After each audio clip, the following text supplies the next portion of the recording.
नमस्ते दोस्तों, एक बार फिर से आरबी कोचिंग क्लासेस में आपका हार्दिक अभिनंदन है। आज अपन पढ़ेंगे 4.2 का जो सेकंड लेक्चर है वो देखिए। इसमें जो सेकंड क्वेश्चन है वो दिया गया है कि जॉन और ज्योति, ये एग्जांपल भी था जो पीछे का। तो जॉन और ज्योति दोनों के पास कुल मिलाकर 45 कंचे हैं। तो आपकी बुक में ये दिया गया है कि जो फर्स्ट एग्जांपल है उसके दोनों पार्ट करने हैं। तो वो एग्जांपल यहाँ से लिख के अपन करेंगे। दोनों 5-5 कंचे खो देते हैं और अब उनके पास कंचों की संख्या का जो गुणनफल है वो 124 है। हम जानना चाहेंगे कि आरंभ में जब उनके पास कितने कंचे थे प्रारंभ में। तो देखिए बच्चों, जब दो दोस्त होते हैं उनके पास जो कंचों की संख्या होती है वो 45 होती है। तो वो जब खेल रहे होते हैं तो उनसे दोनों से 5-5 कंचे गुम जाते हैं, लेकिन दोनों के पास ये नहीं बताया गया कि इसके पास 40 कंचे हैं, दूसरे के पास 5 कंचे हैं, या फिर किसी के पास 30 कंचे हैं, दूसरे के पास 15 कंचे हैं। तो ये बताया नहीं गया, यानी फिक्स दोनों का जो कुल योग है वो दिया गया है, नहीं कि हमें उनकी संख्या दी गई है। तो हम उसके आरंभ की संख्या निकालने से पहले कोई संख्या मानेंगे, मानने के बाद हम उसको हल करेंगे। तो सबसे पहले इसके हल में अपन लिखेंगे, हल में लिखेंगे माना कि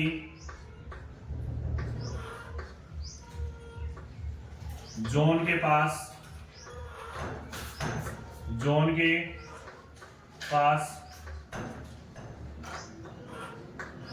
कंचों की संख्या क्या है, x है। अब इसके बाद आप ज्योति के पास कंचों की संख्या मान सकते हो। ज्योति के पास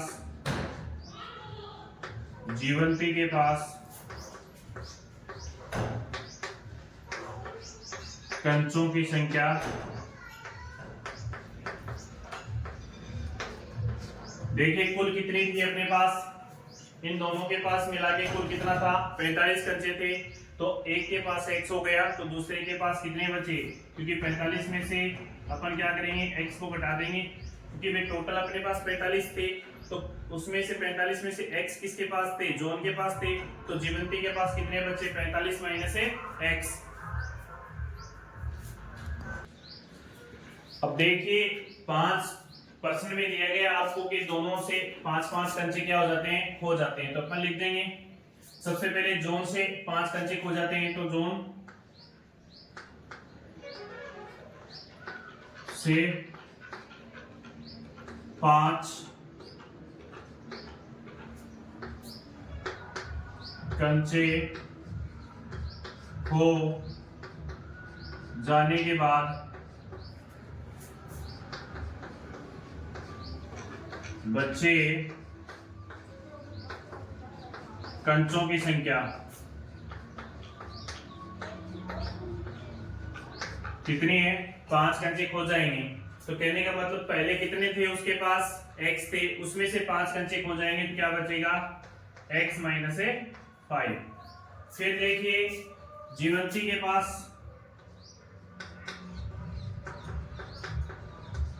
ज्योति से भी 5 कंचे खोएंगे। तो 5 कंचे खो जाने के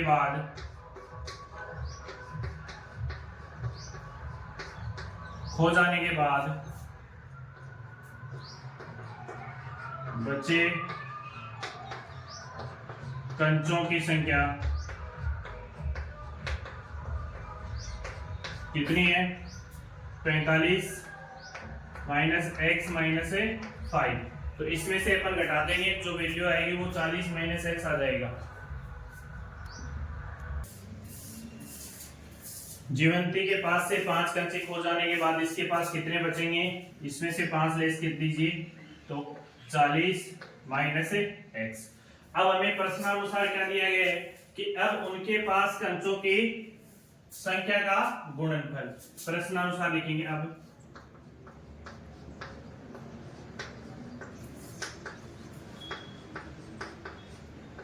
जो शेष बचे हैं ना उन कंचों का जो गुणनफल है वो कितना है 100।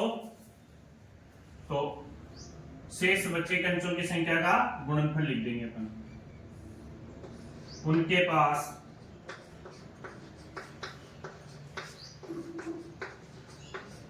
बचे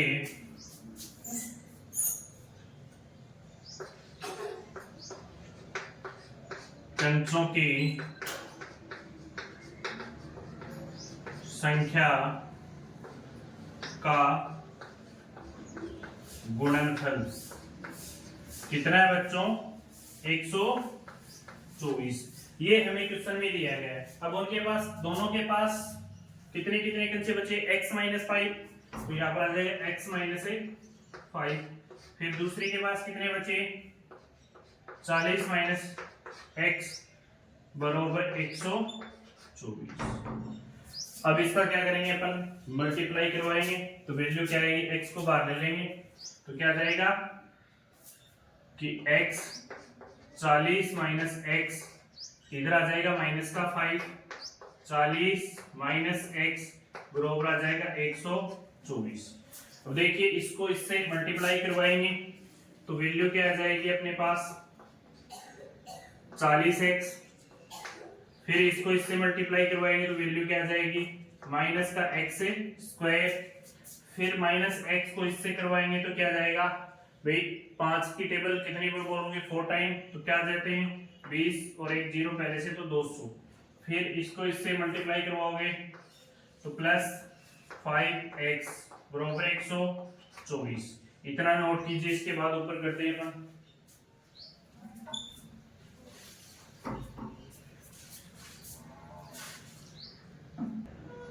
अब देखिए इसमें अपन ने मल्टीप्लाई करने के बाद इस वैल्यू में जो सजातीय वैल्यू है उनको एक जगह रखेंगे। और देखिए ये 40x है और ये माइनस का ये प्लस का 5x है, तो ये दोनों जुड़ जाएंगे तो कितने हो जाएंगे। अब देखिए मैं लिख रहा हूं यहाँ पर माइनस का x स्क्वायर, क्योंकि द्विघात समीकरण के रूप में लिखना है हमें पहले, तो माइनस का x स्क्वायर। फिर ये 40x और प्लस का 5x कितने हो गई प्लस के 45x। फिर देखिए ये माइनस का कितना है 200 और उधर अपने पास कितना है 124। अपन क्या करेंगे इस अचर पद को इस अचर पद के पास लेके जाएंगे, द्विघात समीकरण बनाएंगे, यानी उस पार क्या रखना है हमें 0, तो यानी 124 इधर आके किसके हो जाएंगे माइनस के, तो minus x square plus 45x minus 124 minus 200 बरोबर 0। अब वैल्यू क्या आएगी अपने पास देखिए minus x square plus 45x। अब ये माइनस और ये माइनस, चिन्ह तो माइनस रहेगा लेकिन वैल्यू दोनों की क्या हो जाएगी जुड़ जाएगी, तो आपके पास कितना आ जाएगा 324 बरोबर 0। अब देखिए बच्चों इसको अपन धनात्मक बनाएंगे तो पूरे समीकरण को मैं ऋणात्मक चिन्ह से क्या कर दूंगा गुणा। तो यहां पर मैं लिख सकता हूं कि एक्स स्क्वायर चिन्ह परिवर्तित कर दूंगा, ये प्लस क्या कर किसका हो जाएगा माइनस का 45x, ये किसका हो जाएगा प्लस का 324 बराबर 0। अब ये आपके पास द्विघात समीकरण के रूप में आ चुका है, लेकिन ये तो एग्जांपल में याद करना है, लेकिन अपने को अब आगे मूल ज्ञात करने हैं इसके, क्योंकि आरंभ में इसके पास कितने कंचे थे ये हमें जानना है। तो अपन इसके मूल निकालने के लिए क्या करेंगे गुणनखंड, जो अपने पीछे की वीडियोस में देखा था उसी प्रकार से इसकी गुणनखंड करेंगे, यानी एक्स स्क्वायर का जो गुणांक है उसको अचर पद से क्या करेंगे अपन गुणा करेंगे। तो एक्स स्क्वायर का गुणांक क्या 1 को प्लस 324 से गुणा करोगे तो आपके पास कितने आएंगे 324 के ऊपर क्या करेंगे फैक्टर। सबसे पहले मैंने बताया था कि इकाई अंक देखिए आप, इकाई अंक में किसका भाग दोगे 2 का भाग जा रहा है, तो इसका मतलब इस पूरी संख्या में किसका भाग जाएगा 2 का जाएगा, 2 का भाग दोगे तो कितने टाइम जाएगा 1 टाइम। फिर देखिए शेष पर क्या बचा 1, तो आगे उतारा 2, कितने हुए 12 में 2 का भाग दिया कितने टाइम 6, फिर 4 में दिया 2, फिर वापस इसमें 2 का जाएगा यहाँ 8 यहाँ 1। अब देखिए बच्चों इकाई अंक 0 2 4 6 8 है नहीं, तो इसमें 2 का जाएगा नहीं। अब देंगे अपन 3 का। तो 3 की विभाजकता यानी डिविजिबिलिटी रूल क्या कहता है कि जब उस संख्या के जितने भी अंक हैं उनका क्या करोगे आप, सम करोगे यानी योग करोगे, तो योग में 3 का भाग जाना चाहिए यानी 3 से विभाजित होना चाहिए। तो 1 और 8 कितने हुए 9, तो इसका मतलब इसमें 3 का जाएगा। तो 3 का जाएगा कितने टाइम, 2 टाइम, और यहाँ पर 7, क्योंकि 3 दूनी 6 शेष बचे 2, आगे उतारा 1, कितने 1, तो ये कितने हो गए 21, तो 7 21। अब वापिस इसमें ये 27 आ गए, इसमें वापिस 3 का जाएगा कितने टाइम 9 टाइम, वापिस 3 का जाएगा, फिर 3 का, फिर 3 का, कितने टाइम 1 टाइम। इस प्रकार से आप इसके फैक्टर कर लो। अब अपन को चाहिए बीच में वैल्यू है वो कितनी है, माइनस के 45 है। जोड़ने या घटाने पे अपने पास जो वैल्यू आनी चाहिए वो माइनस के 45 आनी चाहिए। तो देखिए इसमें से क्या करोगे आप, 3 को 3 से गुणा करोगे 9, 9 को 3 से गुणा करोगे कितने आ जाएंगे 27। ठीक है, अब देखिए बच्चों अपने पास इनको गुणा करते हैं तो कितने आते हैं 4, फिर इसको गुणा करते हैं तो कितने आते हैं 12। अब इधर तो अपने पास कितने आ रहे हैं 12, और इधर कितने आ रहे हैं 27। अब जोड़ो इनको, 45 हो रहे नहीं हो रहे ना। अब कहेंगे क्या अपन ये कर सकते हैं ना, 4 ये और 9 ये, तो 9 चौक 36, ये 4 इंटू 9 करेंगे तो कितने हो जाएंगे 36, अपने पास आ जाएगा 36। अब यहाँ पर अपने पास कितना बचा 9, और 9 और 36 जुड़ के कितने हो जाते हैं 45। तो अपने पास जो फैक्टर आएंगे वो कितने हैं 9 और 36, दोनों ही किसके ले लूंगा मैं माइनस के। तो इसे नोट कीजिए आप। अब अपने पास जो वैल्यू आई इसके जो फैक्टर आए वो कितने हैं 9 और 36, तो x square minus 36x minus 9x plus 324 बराबर 0। या तो ये लिख सकते हो, या ये 36 को पहले ना लिख के आप 9 को पहले लिख दो, 36 को यहाँ लिख दो, कोई भी फर्क नहीं पड़ेगा उससे। देखिए 9 और 6 कितने होते हैं, जुड़ने पे माइनस के 45 होते हैं, और गुणा करने पे अपने पास यही वैल्यू आएगी। गुणा करके देख लेना, क्योंकि अपन ने जो फैक्टर निकाले थे उन्हीं का तो गुणनफल है। देखिए फिर इसमें से कॉमन क्या जाएगा, समूह विधि से x बाहर आ गया, यहाँ क्या बचा x माइनस 9, फिर यहाँ से मैं माइनस 36 कॉमन ले लूं, यहाँ बचेगा x माइनस 9, देखना इसमें भाग देके देख लेना आप, 9 टाइम जाएगा। ठीक है, अब देखिए इसको आगे हल करेंगे अपन, x माइनस 36, दूसरा आ जाएगा x माइनस 9 बराबर 0।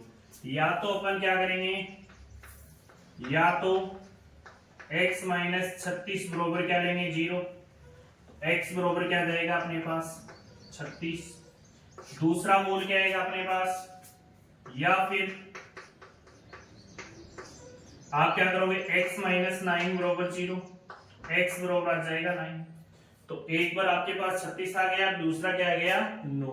तो अपन कह सकते हैं ना कि जोन के पास प्रारंभिक अंचे, जोन के पास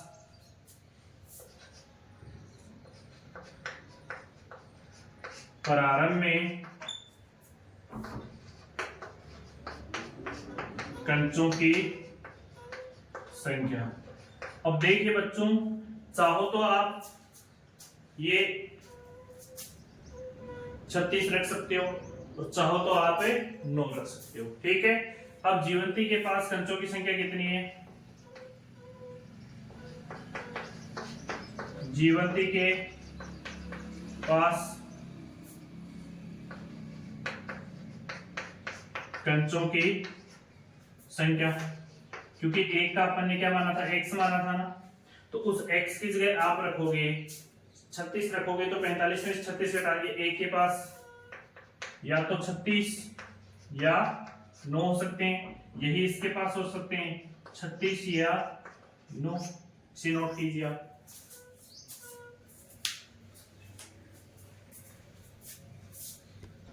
देखिए बच्चों, मैंने इसलिए ये लिखा है कि जॉन के पास 36 या 9, क्योंकि देखिए कंफर्म नहीं कह सकते अपन, यदि ये 36 जॉन के पास होंगे तो जीवंती के पास कितने होंगे? 9।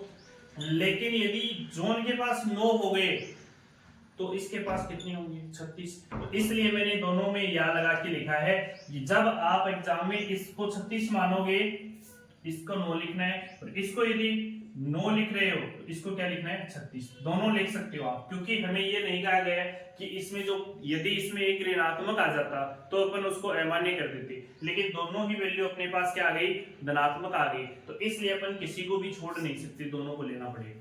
ये थोड़ी सी एक इसमें कहानी है, तो इस प्रकार से आपको लिखना है, इसे लिख लीजिए।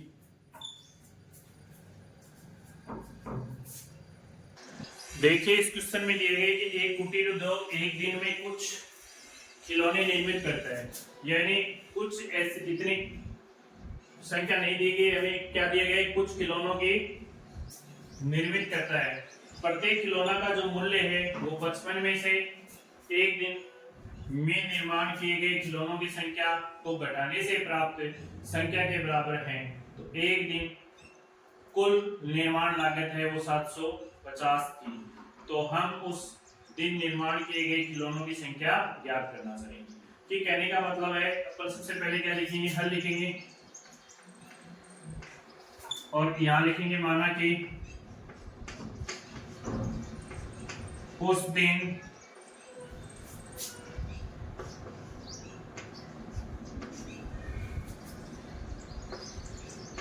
में निर्माण किए गए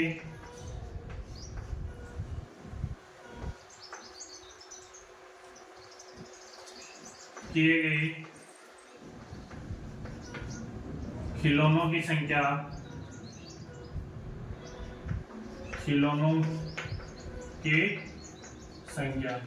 क्या मान ली अपन ने? x मान ली।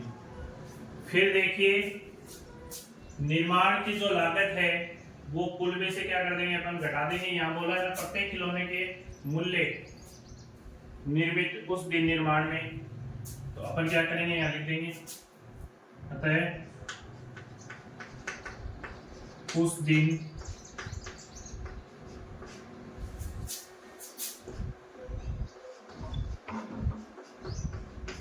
निर्माण किए गए, निर्माण मतलब निर्मित किए गए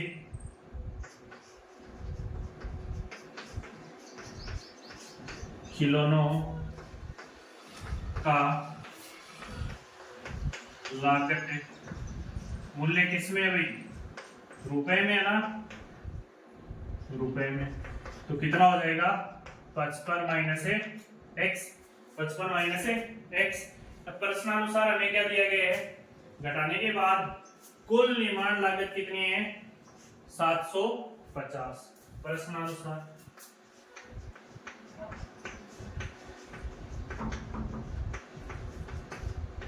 प्रश्नानुसार कुल निर्माण लागत कितनी है? कुल निर्माण लागत मूल्य किसमें? रुपए में। कितने रुपए है? 750। अब कुल निर्माण लागत इन दोनों का मल्टीपल आएगा, वही होगी, तो कीजिए मल्टीपल। इसलिए लिखिए x 55 माइनस x बराबर 750। देखिए इसका मल्टीपल करोगे तो क्या आएगा? 55x माइनस, इसको इससे मल्टीप्लाई करवाओगे तो क्या आ जाएगा? माइनस का x से स्क्वायर बराबर 750। अब हमें द्वि का समीकरण बनाने का मैं इधर लेके आऊंगा, तो वैल्यू क्या आएगी अपने पास? माइनस का x square plus 5x minus 750 बराबर 0। क्योंकि ये तो अपने ही पर घर में, तो इनका तो अपन ने क्या किया है? स्थान चेंज किया है, तो इनके तो चिन्ह परिवर्तित नहीं होंगे, लेकिन ये समता के उस पार आए तो इसका चिन्ह क्या होगा? चेंज होगा। प्लस का है तो माइनस का होगा। अब इसे माइनस से मल्टीपल करवाते ही ये क्या आ जाएगा? द्विघात समीकरण आ जाएगी, धनात्मक एक्स स्क्वायर माइनस 55x, क्योंकि ये प्लस किसका हो गया, माइनस का, और माइनस किसका हो गया, प्लस का, बराबर क्या हो गया, 0। अब इसके दो ऐसे फैक्टर करने हैं कि गुणा करने पे तो आपको क्या है, इसका और इसका गुणनफल तो आपके पास क्या है 750, यानी इस बीच वाली 55 माइनस के इसके दो फैक्टर करने हैं कि गुणा करने के बाद तो आपके पास वैल्यू क्या है 750, और जोड़ने या घटाने पे आपके पास क्या है 55। तो इसके तो सीधे से सिंपल से फैक्टर हैं, वो क्या है एक्स स्क्वायर माइनस, देखिए आप 25 की टेबल 3 टाइम बोलेंगे तो 75 आते हैं, उसके आगे 0 लगा देंगे तो 25 और 30, 25x माइनस 30x, जोड़ने पे तो 55 हो रहे हैं और गुणा करने पे प्लस के 750 हो रहे हैं ना, बराबर 0। तो फैक्टर कर लेंगे, इन दोनों में से उभयनिष्ठ क्या आ जाएगा अपने पास x ले लेंगे बाहर, x माइनस 25, इसमें से कॉमन क्या आ जाएगा अपने पास बताइए, मैं 30 बार ले सकता हूँ ना, 30 बार लूंगा तो वैल्यू क्या जाएगी माइनस 30x बार ले लिया, यहाँ पर प्लस का x बचा और यहाँ पर माइनस का 25, बराबर क्या है 0। अब x माइनस 25 और x माइनस से 30 बराबर क्या आ गया 0। अब एक बार या तो अपन एक बार 0 के बराबर रख देंगे x माइनस 25 को, या x माइनस 30 को रखेंगे, तो इतना नोट कीजिए पहले आप।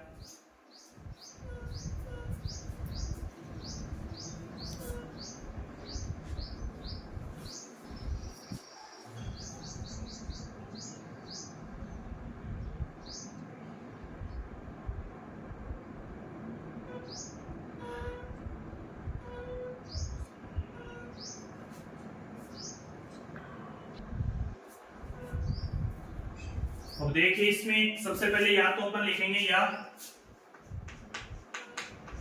तो x माइनस 25 बराबर 0, x बराबर क्या आ जाएगा 25, धनात्मक आया है, ऋणात्मक आया था तो अपन अमान्य मानते क्योंकि मूल्य ऋणात्मक नहीं हो सकता, x माइनस या फिर x माइनस 30 बराबर 0, ये भी क्या आ गया अपना धनात्मक आ गया। तो अपन कह सकते हैं ना कि उस दिन जो खिलौने तैयार किए गए या तो वो 25 हो सकते हैं या वो क्या हो सकते हैं 30, क्योंकि देखिए यहाँ पर आप लिखोगे कितने, देखिए उस दिन निर्माण में किए गए खिलौनों की संख्या कितनी आ जाएगी, यदि आप 25 लिखते हो तो 55 में से 25 घटाते हो तो क्या आता है 30, और यदि यहाँ पर 30 लिखते हो तो यहाँ घटाओगे तो क्या आएगा 25। तो आप क्या कर सकते हो, या तो उस दिन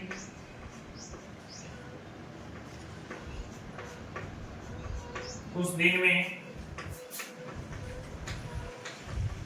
निर्माण किए गए खिलौनों की संख्या कितनी होगी 25 या 30 होगी, क्योंकि अपन कंफर्म नहीं कह सकते ना, तो ये आपका आंसर है, इसे नोट कीजिए।